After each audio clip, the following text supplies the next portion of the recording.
Selamat pagi teman-teman. Salam bertemu kembali. Hari ini sistem komputer. Nah, hari ini kebetulan kita akan membahas mengenai masalah karakter perangkat lunak. Semoga hari ini pembahasan kita bisa lancar tanpa ada kendala yang berarti, sehingga untuk kuliah hari ini betul-betul bisa kita manfaatkan, bisa kita ambil hikmahnya untuk menambah pengetahuan, menambah ilmu kita, supaya ilmu kita bisa diaplikasikan ke dalam masyarakat secara nyata. Hari ini pembahasannya cukup simpel, cukup singkat ya, mungkin bagi teman-teman yang sudah terbiasa dengan dunia komputer tidak akan asing. Kebetulan pembahasannya tentang karakter perangkat lunak komputer. Nah, seperti pembahasan minggu-minggu yang lalu sudah saya sampaikan bahwa klasifikasi dari keamanan sistem itu meliputi 4. Nah, salah satunya software. Nah, di dalam software itu kita harus mengenal karakternya seperti apa.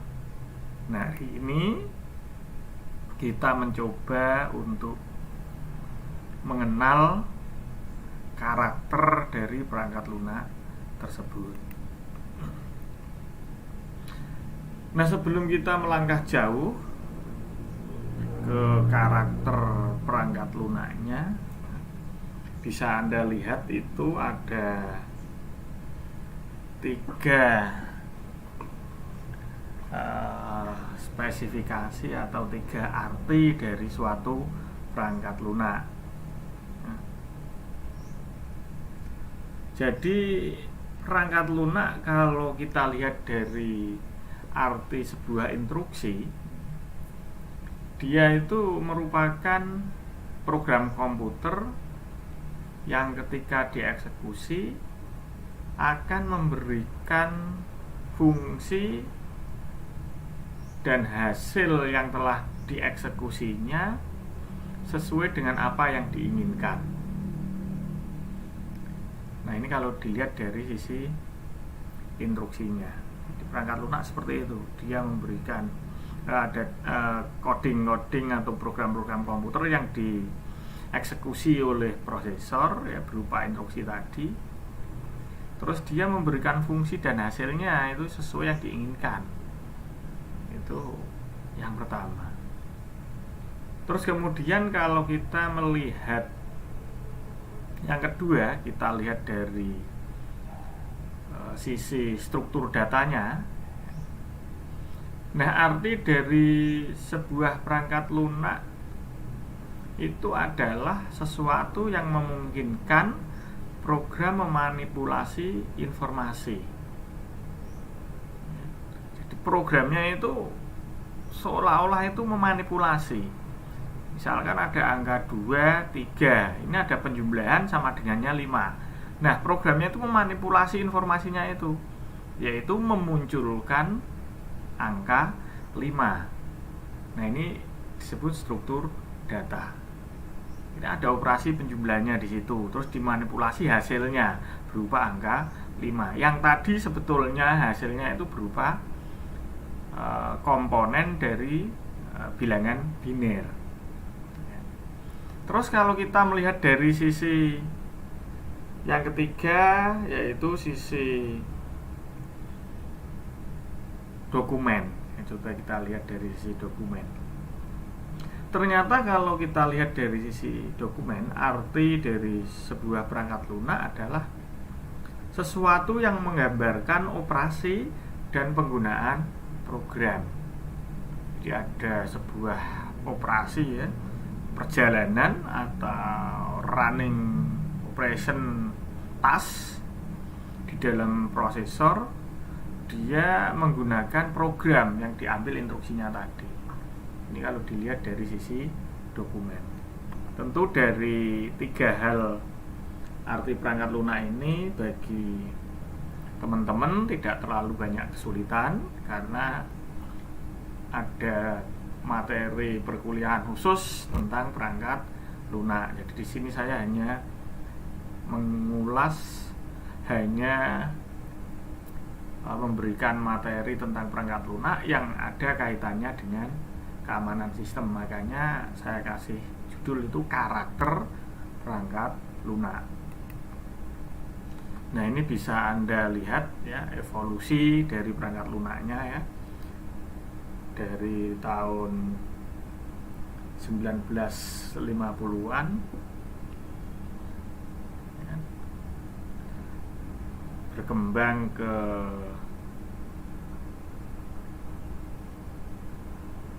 tahun 60-an, lalu maju lagi ke tahun 70-an, 1970.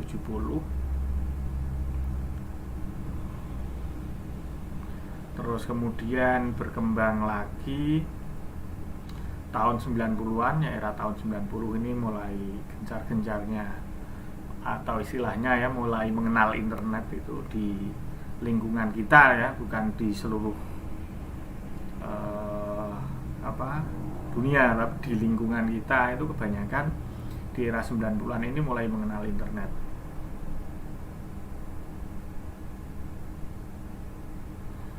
Terus kemudian dikembangkan lagi, berkembang sampai saat ini yaitu pada era tahun 2000-an.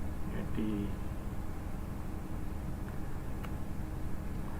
di tahun-tahun itu evolusi dari perangkat lunak itu mengalami perubahan dan perkembangan.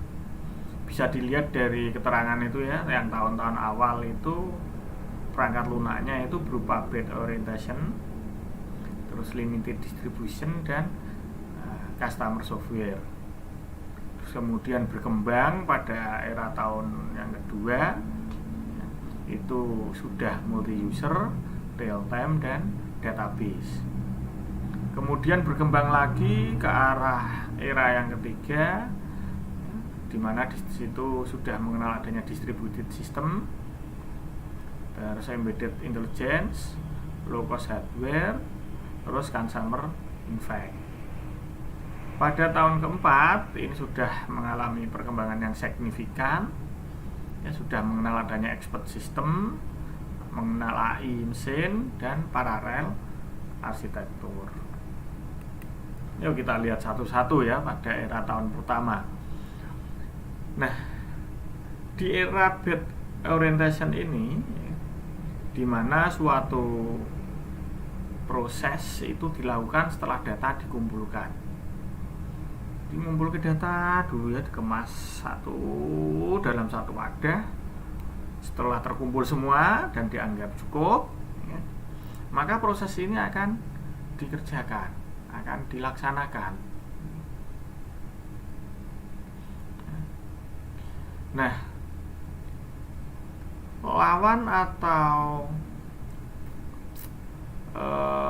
istilahnya apa, negatif dari kata bit orientation yaitu dari bit ini menjadi online atau dikenal dengan interaktif proses. Jadi ada hubungan timbal balik, tidak harus nunggu per data, itu lawannya ya. Kalau bit orientation itu dimana kita mengenal istilah bit itu dia harus mengumpulkan data dulu. Kalau datanya sudah terkumpul, sudah lengkap, sudah cukup, maka proses itu baru berjalan. Ini bit orientation. Nah, lawannya bit itu adalah online atau interaktif proses. Kemudian limited distribution, bukan limited edition ya. Kalau limited edition itu kaitannya dengan produk, nanti mengeluarkan produk di mana produk itu diciptakan atau dibuat hanya beberapa ya, dari produksi massal itu namanya limited edition. Kalau limited distribution itu suatu penyebaran software itu terbatas. Jadi software itu hanya di kalangan perusahaan-perusahaan tertentu, hanya di instansi-instansi tertentu yang punya kerjasama. Itu namanya limited distribution. Nah, yang ketiga atau dalam tahun pertama ini kita kenal dengan custom software. Jadi software itu hanya dikembangkan berdasarkan keinginan dari yang membutuhkan saja di perusahaan X misalkan. Itu keinginan dari perusahaan X itu seperti apa? Nah, di situ software itu dikembangkan. Sudah itu saja. Nggak ada yang lain. Nah. Terus kemudian untuk era yang tahun kedua sudah mengenal adanya multi user, di mana pada multi user ini suatu sistem komputer itu digunakan oleh beberapa user. Jadi ada beberapa pengguna dalam satu kurun waktu yang sama itu menggunakan secara bersama-sama dan bareng-bareng, itu namanya multi user. Terus adanya real time,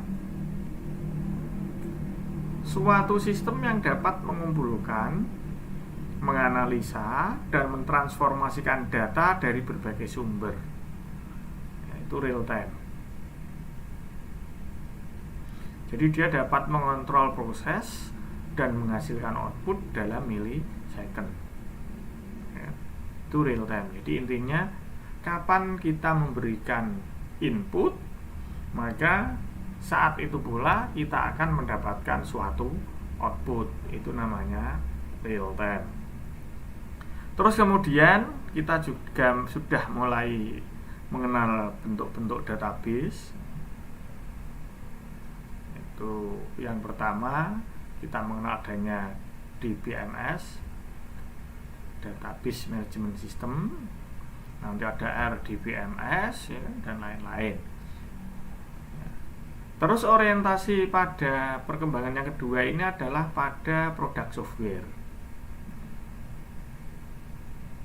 Kalau yang generasi pertama tadi kan custom software, dia akan diubah atau disesuaikan dengan keinginan perusahaan yang membutuhkan. Tapi kalau sekarang itu sudah orientasinya produk software, yaitu software itu dikembangkan untuk dijual. Jadi bukan dikembangkan sesuai keinginan lagi, tapi dikembangkan dulu ya, analisis pasar seperti apa, dikembangkan baru dijual ke masyarakat luas. Untuk yang era ketiga itu sudah mengenal distributed system, di mana suatu sistem tidak hanya dipusatkan pada satu komputer induk.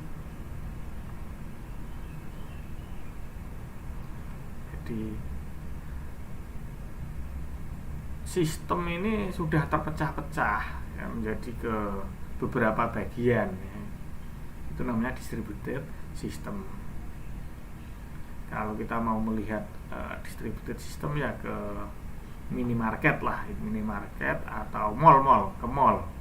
Kita melihat ke mall, di situ setiap kasir, dimanapun kasirnya itu sudah terkoneksi dengan komputer yang terhubung ke sistem. Nah, ini namanya distributed system. Nah, lawannya dari distributed system adalah centralized system. Berikutnya pada era ketiga ini juga sudah mengenal namanya embedded intelligence. Beda ya, ini bukan embedded system tapi embedded intelligence. Dimana pada embedded intelligence ini suatu produk itu ditambah dengan kecerdasan.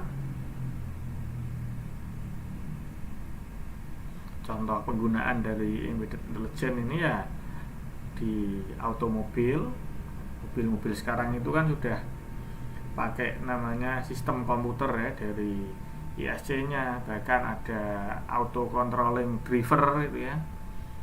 Nah, itu semuanya ya mengarah ke intelligence ya, tadi. Terus robotika, ya, peralatan diagnostik itu di dunia kedokteran itu namanya embedded intelligence.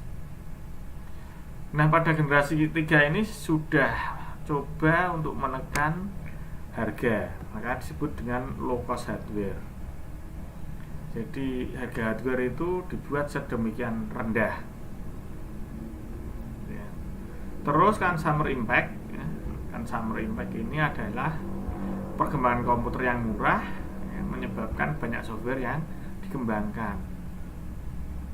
Sehingga apa? Software-software yang dikembangkan tadi itu memberi dampak yang sangat luar biasa terhadap perkembangan masyarakat itu sendiri. Jadi impact-nya itu ke consumer. Nah,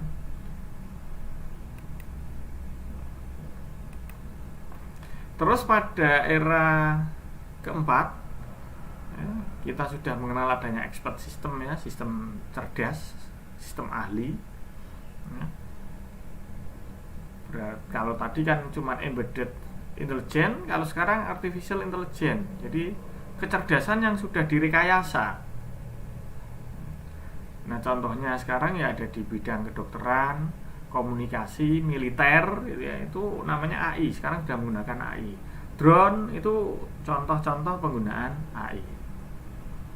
Terus kemudian karena penggunaan expert system inilah muncul kalimat namanya AI mesin atau artificial intelligence mesin. Jadi mesin itu dibuat sedemikian rupa biar sistem kerja dari mesin itu menyerupai manusia. Terus kemudian dari sisi hardware-nya sudah terbentuk namanya paralel arsitektur. Jadi desain dari hardware-nya itu memungkinkan proses kerjanya itu sudah terparalel, terkonsep dengan menggunakan jaringan, terkonsep menggunakan prosesor yang berbeda. Itu namanya paralel arsitektur. Nah, sebelum saya lanjutkan, saya tekankan lagi kepada mahasiswa yang mengikuti kuliah virtual saya, untuk presensinya itu harus dilakukan melalui sistem siakat.stecom.ac.id. Presensi nanti teman-teman ke sana, isikan presensi di sana, tinggalkan jejak di sana, baru nanti akan diakui kalau teman-teman semua sudah mengikuti perkuliahan secara virtual. Jadi memang sudah disediakan jalurnya untuk presensinya ke sana. Kalau tidak melalui presensi siakat, maka presensi Anda dianggap tidak valid. Makanya saya tekankan, bahkan di slide perkuliahan virtual saya di running tag bawah itu selalu tertulis silakan presensi melalui sistem siakat.stecom.ac.id. Ya, kita lanjutkan untuk sifat dan karakter dari software. Ya.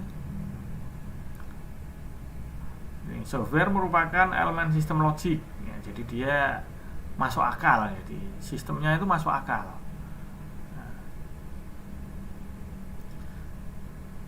karena dia adalah sistem logik, nggak mungkin lah kalau software itu masuk elemen sistem fisik. Jadi software itu bukan hardware sendiri.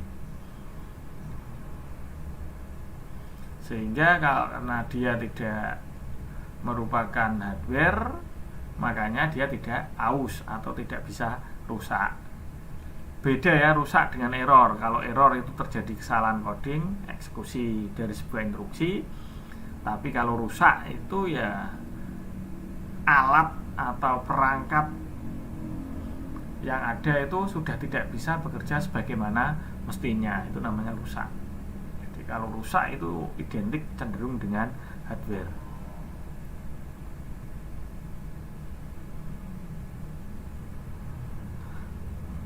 Software itu tidak bisa dirakit, ya. Dia juga tidak bisa direkayasa atau dikembangkan di pabrik, ya. Jadi beda tempat antara software dan hardware.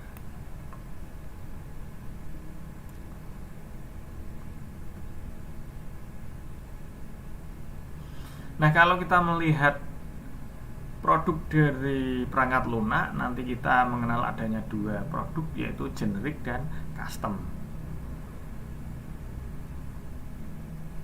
Jadi kalau generic itu sesuatu yang dijual di pasar umum. Kalau yang custom itu disesuaikan dengan keinginan dari pengguna. Biasanya programmer ini kan biasanya melayani custom ini biasanya. Kalau ada software host itu biasanya kaitannya dengan custom ini. Nah, aplikasinya ya sistem software, real time software, business software, engineering, dan nanti kita lihat embedded software, PC software, artificial intelligence software. Kita lihat softwarenya. Sistem software. Nah, jadi sebuah program yang dibuat untuk melayani atau menunjang program yang lain. Ini sistem software. Contohnya sistem operasi ya. Sistem operasi ini melayani program-program yang lain nanti. Nah, beberapa sistem software bisa bersifat compiler, editor, driver, dan lain-lain. Nah, kalau real-time software, software yang mengukur, menganalisa, dan mengontrol kejadian yang sesungguhnya. Biasanya dalam real-time itu meliputi komponen pengumpul data, nanti ada komponen analisis, jadi ada yang dibuat untuk mengumpulkan data sendiri, ada yang dibuat untuk menganalisis, nanti ada komponennya untuk mengontrol ya. Terus untuk monef juga ada, monitoring dan evaluasi. Ini ada komponennya sendiri, yaitu real time software. Kalau bisnis software itu software yang paling banyak digunakan. Biasanya software ini berkaitan dengan decision making atau menjadi keputusan, membuat sebuah keputusan. Nah, contohnya di sini ada DIC accounting, finance manager, itu sebuah software yang dikembangkan untuk ranah bisnis. Terus berikutnya adalah untuk yang engineering and scientific software. Nah, ini software yang difungsikan untuk mesin, teknik, dan juga scientific software atau science. Contohnya adalah CID, CAM, computer aided design dan computer aided manufacture, di mana pada CAD ini simulasi dari sebuah sistem. Contohnya itu sekarang kalau CAT itu ujian tes secara online itu menggunakan CAT namanya. Jadi ada ujian dari PNS, ujian masuk perguruan tinggi, ya kan? Ujian standar psikologi, ujian standar dari TOEFL, ya biasanya menggunakan CAT. Jadi untuk ujian. Maaf ya, sambil saya ngecas ini, baterainya mau habis.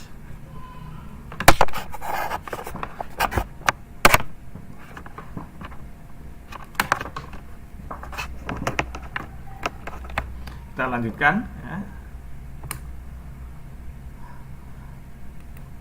Sekarang yang embedded software ya kan?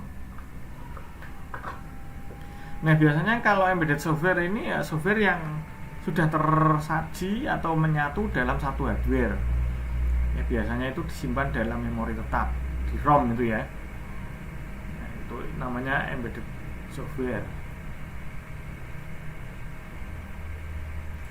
Contohnya kalkulator ya. Kalau Anda beli kalkulator itu kan sudah ada softwarenya itu sebetulnya itu untuk menghitung itu, tapi softwarenya itu terkemas dalam satu satuan di mesin kalkulator tersebut. Nah, ini namanya embedded software. Terus kemudian PC software ya. PC software itu software yang digunakan untuk personal komputer ya. Contohnya ada word processing, ada WordStar, ada word processor, ada difungsikan untuk membuat dokumen gitu ya, spreadsheet, Lotus, SuperCal, terus ini ada Excel ya, gitu. Ada komputer grafik, ya, ada Printshop, Printmagic, Photoshop, ya. Terus ada game juga, ya, game. Terus ada DBMS, ya, Clipper, Foxbase, ya, terus The Best, ya itu contoh-contohnya itu untuk DBMS. Terus network itu ada Novel, ada LAN. Kalau novel LAN itu novel itu Anda jarang dengar, itu zaman dulu, jaringan zaman dulu. Terus kemudian berikutnya adalah bagian artificial intelligence software atau kecerdasan buatan. Ini software yang dikembangkan dengan menggunakan banyak algoritma. Jadi kompleks ini, AI sudah bisa cerdas ini. Komputer atau sistem yang dibuatnya nanti bisa lebih cerdas lagi karena menggunakan kecerdasan buatan. Ini bidang yang sering digunakan dalam AI, yang sering merambah AI itu adalah pengolahan citra, ya, pengolahan suara, teorema pembuktian, terus game itu juga banyak yang menggunakan AI. Untuk komponen-komponen perangkat lunak itu sendiri nanti ada ya, model bahasanya ya, bentuk bahasa, nanti ada bahasa tingkat tinggi, tingkat rendah, tingkat medium ya, middle ya. Terus kemudian ada bahasa translator bentuknya, terus kemudian nanti kita juga akan melihat bentuk bahasa mesin. Ini ya. Untuk yang bahasa tadi ada bahasa tingkat tinggi, ada yang bahasa tingkat rendah, ada yang bahasa middle atau medium level. Kalau yang bahasa high level ya contohnya Pascal, Basic, ya Java, ya, itu high level. Yang middle itu contohnya C. Kalau yang low level itu contohnya ya assembly. Terus kemudian untuk translatornya bentuknya ada interpreter. Interpreter itu kalau sistem instruksinya kerjanya itu satu baris satu itu dieksekusi ya satu. Kalau compiler itu secara keseluruhan semuanya sudah jadi baru nanti dieksekusi, itu namanya compiler. Ada namanya assembler.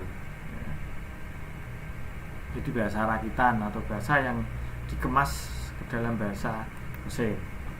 Nah untuk bahasa mesin ya, bisa Anda lihat ya, bahasa mesin itu biasanya nanti bahasanya itu yang dikenali oleh komputer ya, biasanya itu bahasa 1010 itu ya, digital.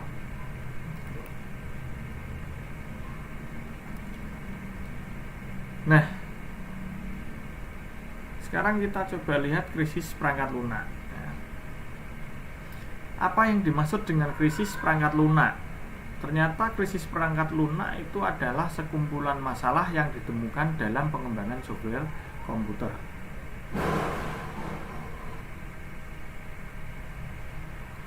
Nah, ternyata di sini masalahnya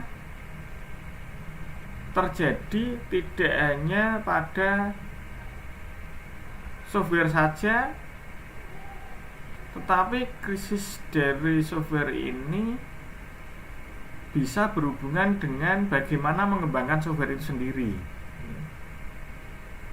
Terus bagaimana maintenance software yang ada, jadi butuh maintenance ternyata. Setelah software dikembangkan, di dalam software sulit ditemukan salah untuk dibenahi. Nah, itu namanya krisis perangkat lunak. Terus cara maintenance-nya seperti apa? Itu juga krisis perangkat lunak. Terus bagaimana mengimbangi permintaan software yang makin besar. Jadi kebutuhan orang dengan kebutuhan software ini semakin hari semakin meningkat. Nah, ini kan menimbulkan sebuah kekrisisan.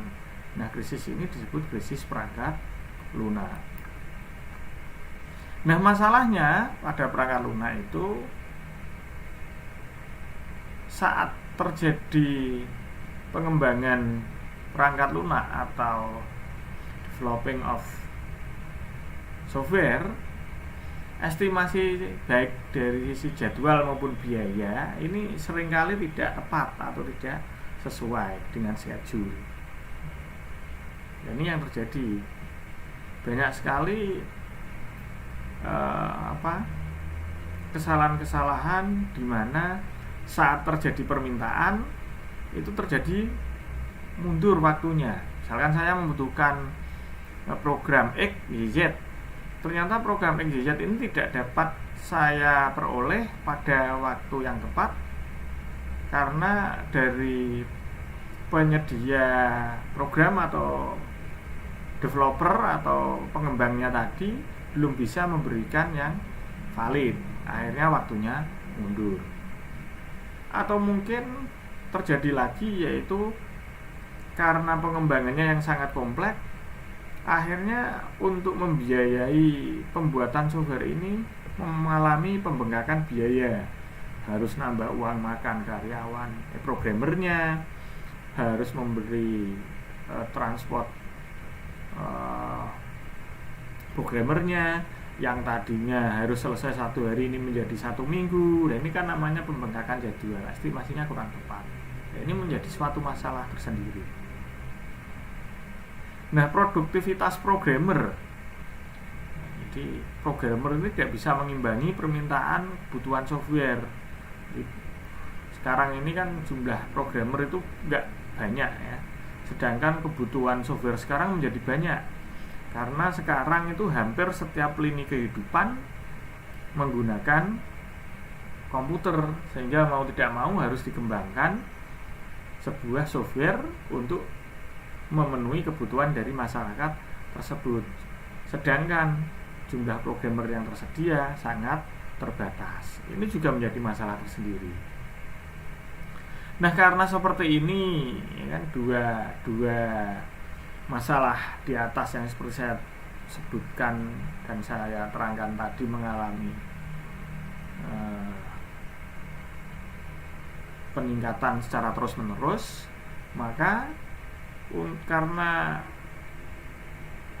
kejadian ini berulang-ulang, akhirnya apa? Kualitas software yang dihasilkannya pun juga kurang baik. Akhirnya membuat programmer kan membuat program sekenanya. Sing penting customer dikasih program sesuai permintaannya, entah itu baik atau buruk. Nah, ini yang menjadi kualitas dari software itu berkurang. Nah, ini penyebab masalah perangkat lunaknya adalah yang pertama karakteristik software itu sendiri, dari karakternya dia sendiri. Yang kedua adalah kegagalan mereka yang bertanggung jawab. Penyebab masalahnya itu ya dari karakter softwarenya itu sendiri, karena sulit dikembangkan dan lain-lain. Atau mungkin penanggung jawabnya atau developernya tadi kurang bertanggung jawab, sehingga apa? Hasil yang dihasilnya pun juga kurang bagus.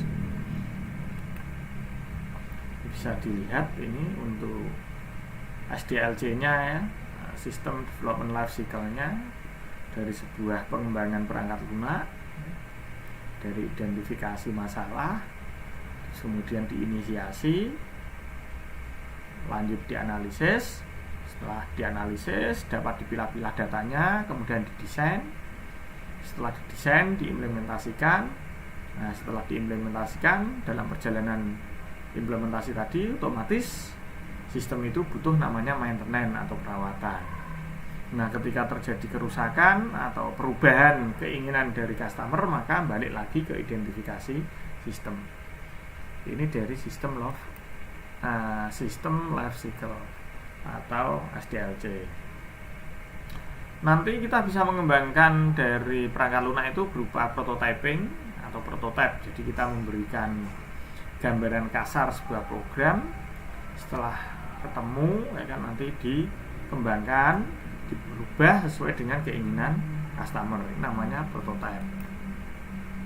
Nah, ini bisa dilihat pada gambar ini untuk prototyping modelnya.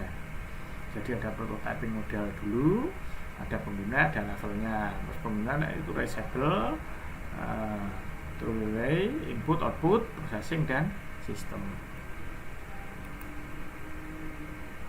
Ini tahapan-tahapan yang terjadi pada rekayasa perangkat lunaknya. Ada proses analisis, ada proses desain, ada proses implementation, ada proses testing, dan ada proses maintenance. Ini 5 proses dalam rekayasa perangkat lunak ini harus terpenuhi. Ini untuk analisisnya, ya. Analisis itu sebuah teknik pemecahan masalah. Ini analisis masalah, analisis kelemahan, analisis kebutuhan, dan analisis kelayakan. Jadi nanti masalahnya apa saja, nanti kelemahan dari sistem itu kemungkinan seperti ini, sehingga nanti kebutuhan dari sistem itu adalah bla bla bla bla bla. Terus karena sudah diujikan dan berjalan sesuai dengan keinginan, maka proses ini dianggap layak. Ini analisis kelayakan. Ini gambar dari sebuah analisis, ya, tadi bisa dilihat, ya, dimana pada analisis ini tetap kita akan menggunakan alat bantu, ya. Alat bantunya bisa berupa use case diagram, bisa fishbone diagram, bisa user system diagram, bisa menggunakan sistem flowchart, atau mungkin kita mau menggunakan data flow diagram. Pak, data flow diagram dengan flowchart apakah berbeda? Berbeda. Ya, itu Anda pada saat algoritma pemrograman mesti sudah dapat ciri-ciri atau perbedaan-perbedaan dari diagram-diagram ini, baik use case, ya, fishbone, user system maupun flowchart maupun data flow. Ini untuk yang proses desainnya. Ini desain itu bagaimana sistem itu nanti kita desain setelah dianalisis baik dari analisis masalah, analisis kebutuhan, ya, itu nanti sudah terkumpul datanya, maka kita bisa mendesain secara kasar dulu, ya, desain sistem kita nanti seperti apa, jalannya bagaimana, inputnya dari mana, prosesnya di mana, serta outputnya ini kemana. Ini sudah bisa dirancang, ya. Spesifikasi desain umumnya hanya berisi gambaran umum, ya. Jadi desain itu hanya isinya gambaran umum tadi seperti yang saya sampaikan ini. Nah, supaya dengan kita menggambarkan gambaran umum ini, stakeholder nanti bisa mengerti, oh sistem kerja sistem saya seperti ini, sehingga nanti kalau sistem kerjanya seperti ini, keamanan sistemnya saya taruh di sini. Oh, ini cara mengamankan data ini seperti ini. Oh, nanti data ini tuh aman ditaruh di sini.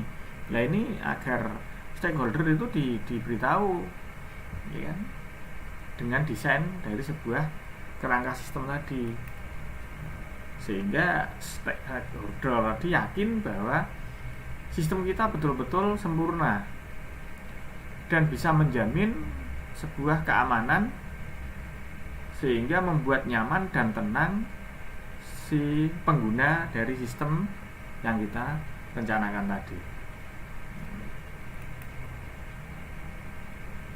Ini untuk implementasinya kita mulai mengcoding, ya, membuat sebuah programnya, ya. Terus kemudian tahap pengujian coding yang sudah kita buat tadi kita uji, ya, sesuai enggak dengan harapan, sesuai enggak dengan kriteria, sesuai enggak dengan inputan. Otomatis input ini akan menentukan output harus sesuai dengan input. Jadi di dalam input itu akan diproses yang menghasilkan suatu output ini harus bisa dinikmati sebagai sebuah informasi yang valid, karena melalui proses yang benar, melalui proses yang sesuai dari inputan yang berkualitas, gitu ya. Itu untuk sistem pengujiannya. Mungkin untuk karakter dari perangkat lunak mata kuliah keamanan sistem untuk hari ini saya akhiri sekian. Kalau ada pertanyaan silahkan sampaikan melalui kolom komentar yang ada di live chat, sehingga pertanyaan-pertanyaan, keluhan-keluhan baik itu sifatnya yang teknis maupun non teknis bisa saya pantau, nanti bisa saya jelaskan, bisa saya beri detailnya, atau saya kasih pengertian, atau saya kasih penjelasan dari pertanyaan yang Anda sampaikan. Mungkin kuliah virtual hari ini saya akhiri sekian. Saya ucapkan sekali lagi terima kasih. Mohon maaf ya kalau ada sesuatu yang mungkin kurang berkenan, atau mungkin ada sesuatu yang mengganjal atau apa ya. Intinya perkuliahan kita jangan sampai terjadi miss atau kesalahpahaman antara mahasiswa dengan pengajarnya. Kalau ada kekurang pahaman, kekurang berkenanan, langsung sampaikan saja, sehingga masalah unek-unek di hati teman-teman saya bisa mengetahuinya dan saya bisa mengoreksi dari apa yang teman-teman sampaikan. Dari saya lagi mohon maaf, terima kasih, selamat pagi.